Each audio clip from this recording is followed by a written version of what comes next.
Temperatures in southern Oregon where I live were approaching 110 degrees.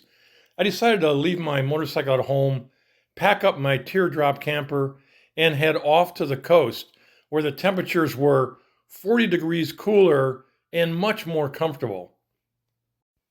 I invited my friend Cloud to join me. We hooked up the trailer and headed towards the coast to Brookings, Oregon, right on the California-Oregon border. I was fortunate enough to snag a campsite for 3 nights. The campground was completely full, and someone must have dropped their reservation, and I picked it up. We had been to Brookings a number of times before and really enjoyed that area of the wild coast of southern Oregon.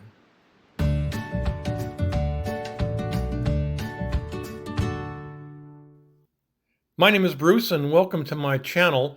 We got to Brookings a bit early to check into the campground, so we drove through town and stopped off at one of my favorite places, the Chetco Brewing Company. Chetco has a delicious assortment of beers, but they also have the only vegan food truck that I have ever seen, and that pleases Cloud because she really doesn't drink beer, but she is a vegan, so we were both able to satisfy a bit of our cravings. After enjoying the afternoon, we headed off to Harris Beach State Park. We got to our campsite, I backed in the Teardrop Camper, went to set it up, and that's when issues started to happen. Well, it's a nice and cool morning for our first morning, but I'm having to deal with camping issues tend to be piling on today. So yesterday, what happened was when we tried to set up camp, my jack here that jacks the trailer off the hitch broke. So I'm gonna have to see if I can get a replacement here, a new jack, in order to unjack it from the car so we can use the car. Secondly, I forgot to bring my charger, so I have 2 batteries here and this battery's already gone dead, so I need to get them charged. I'm gonna have to take them into town, have someone charge them, because the next issue is the inverter here, which is power coming from this source, is not working, so I'm not able to charge the batteries using this inverter. And then thirdly, I have a regular electric cord that I could use here to run like my coffee, but somebody stole it last night, so now I'm having to plug the coffee with a short cord directly into the electrical outlet. So those are issues that we're dealing with. I'm gonna have to go deal with all this morning instead of having fun out on the beach. But sometimes that's what happens with camping, things piling on all at the same time. So first thing, I am going to get some coffee though and start some breakfast. All right, well, spent the morning trying to fix up all the issues that I'm having here camping. First thing I did was got a new extension cord since that one was stolen. But the big part was I was able to find another jack, and this one's kind of a jack that tilts. My other one was a jack that went straight down and only went up and down, didn't tilt. So I was fortunate to find this here at an auto parts store. I'm going to go ahead and get it installed, and hopefully that solves that issue. Okay, I got the new jack installed and I think it's going to work. I'm going to crank it up, and it's actually working, yes. So I was really fortunate to find this jack to replace this old broken one here, right? Let's chuck this out of here. And now I've got this one, which will allow me to detach the car and go out and explore some of beautiful southern Oregon coast. Oh yeah. Okay, this is the part of the video where I swallow some of my pride, unfortunately, or fortunately, I guess. So I ended up buying another extension cord because mine was gone, and of course, after searching for it, I assumed somebody found it and picked it up and walked off with it. But I ended up looking underneath the mattress, and what do I find but my extension cord. So have faith in human beings again, that nobody stole my cord. It's just that I had a senior moment and forgot that I had put it underneath the bed. So anyhow, I'm good to go. Ah, boy, Bruce. And as far as the battery that was discharged, I took it into O'Reilly Auto Parts and they said it was dead.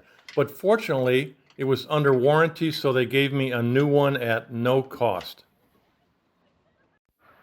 Now that all our camping issues were resolved, we went off to explore some of Oregon's beautiful coast.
So this is my Teardrop Camper. I've had this for a number of years. I did a video a few years ago about the Teardrop, so I'm not going to go into that, but I'll give you a real quick rundown on what a Teardrop is.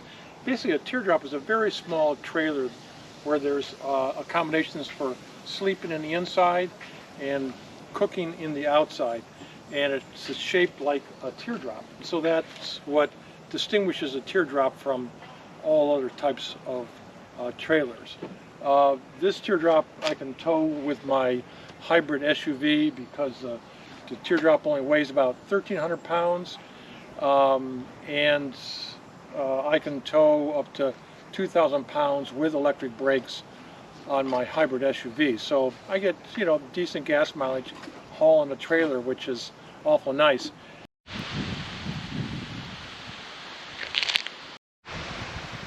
Coastal redwoods are the largest trees in the world.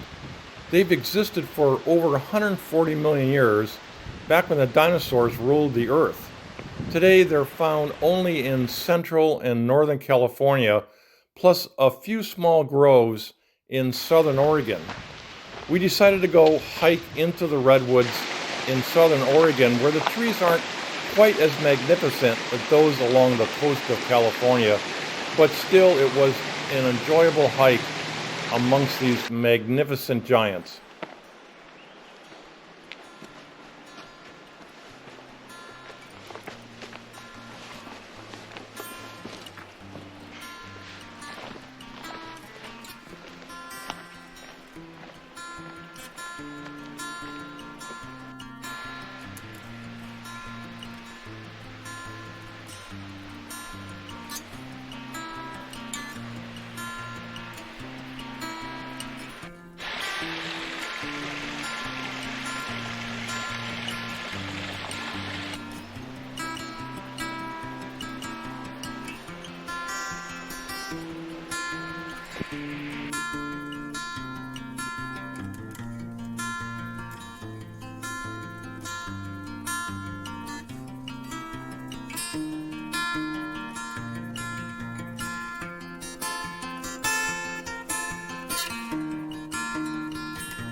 Well, the Harris Beach State Park that we stayed in was full, completely full, but up the river a little ways is another park, and we were able to get a spot here, but it's not ideal.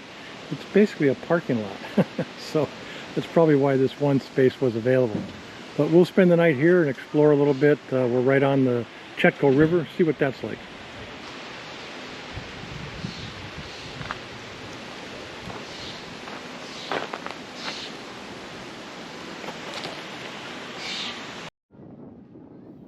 The Chetco River, at 56 miles in length, is a relatively short river.